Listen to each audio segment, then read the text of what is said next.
तो अभी अभी आपने वीडियो के माध्यम से देखा किस प्रकार के वादे किए गए थे। मैं कभी कभी छत्तीसगढ़ में अभी जो राहुल गांधी जी की सभाएं हो रही है, बघेल जी की सभाएं हो रही है,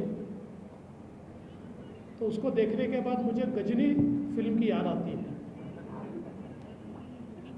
इनको गजनी वाली बीमारी हो गई है, तो ये पहले क्या बोले सब भूल जाते हैं और नए सिरे से वापस झूठ बोलना शुरू करते हैं। मैं तो ये कहूँगा कि अगर झूठ का कोई ओलंपिक हो जाए तो सारे गोल्ड मेडल यही लोग ले जाएंगे। अभी अभी हमने देखा उन्होंने शराब की नीति के बारे में क्या कहा। हाथ में गंगा जल ले लेकर कहते थे कि शराबबंदी करेंगे। शराबबंदी तो छोड़ दीजिए, लेकिन जिस प्रकार का शराब घोटाला छत्तीसगढ़ में हुआ है, मुझे लगता है कि देश का ये भी एक नायाब ऐसा अजूबा है, क्योंकि देश में सारे राज्यों ने होलोग्राम इसलिए लाया कि शराब में टैक्स की चोरी होती है और नकली शराब बेची जाती है। लेकिन यहाँ पर तो सरकार के तत्वावधान में ही, भैया आवाज़ मत बढ़ाओ यार, आवाज़ कम करो इसका। यहाँ तो सरकार के तत्वावधान में ही नकली होलोग्राम बनके 2000 करोड़ रुपए का घोटाला, यही सारा पैसा चुनाव में लग रहा है। ये जो 2000 करोड़ रुपए होलोग्राम में से, नकली होलोग्राम के माध्यम से कमाए हुए हैं, अब जनता ये सवाल पूछ रही है कि ये जो हाथ में गंगा जल ले लेके आपने कस्में खाई थी, तो हमारे गजनी कहते हैं हमको तो याद ही नहीं है कि हमने ऐसी कोई कसम खाई है। आप देख सकते हैं स्वास्थ्य को लेकर यूनिवर्सल स्वास्थ्य स्कीम 4,500 करोड़ रुपया खर्चा करने की बात थी।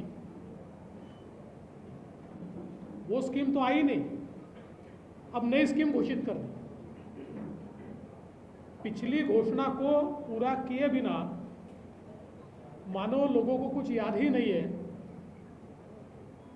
मूल रूप से अगर आप देखें तो छत्तीसगढ़ में प्रधानमंत्री जी की जो योजना है, उसके अंतर्गत प्रधानमंत्री जन आरोग्य योजना, जिस प्रकार से लोगों को फायदा हुआ है, सुविधाएं हुई है, और विशेष रूप से बघेल जी की सरकार ने जो वादे किए थे, कहाँ तो वो सुदूर इलाकों से हेलीकॉप्टर एम्बुलेंस में पेशेंट्स को लाने वाले थे। हेलीकॉप्टर एम्बुलेंस तो छोड़ दीजिए, 4 चक्के वाली एम्बुलेंस भी सुदूर इलाकों में वो ले नहीं जा पाए। स्वास्थ्य की सेवाओं में अगर हम नेशनल एवरेज को देखें तो पिछले 5 वर्षों में छत्तीसगढ़ सारे मानकों में नेशनल एवरेज से नीचे चला गया। चाहे वो जन्म दर हो, चाहे मृत्यु दर हो, चाहे बेड्स की संख्या हो, चाहे डॉक्टरों की संख्या हो, सारे मामलों में।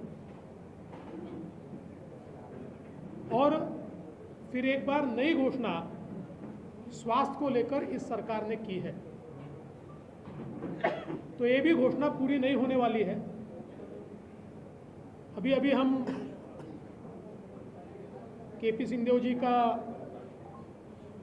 सुन रहे थे कि हम 1.5 लाख नौकरियां देने वाले हैं।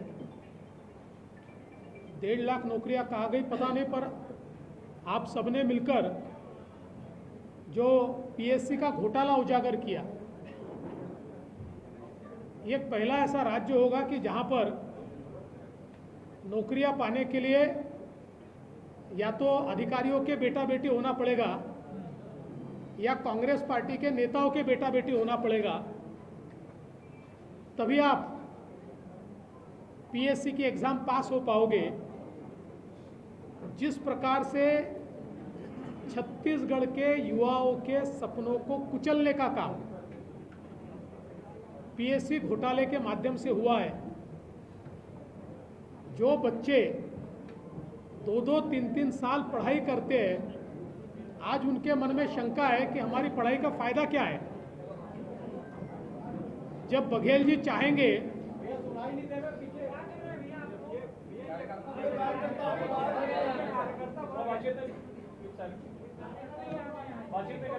भैया, कार्यकर्ताओं से निवेदन है, आप शांति से पीछे खड़े हो जाइए।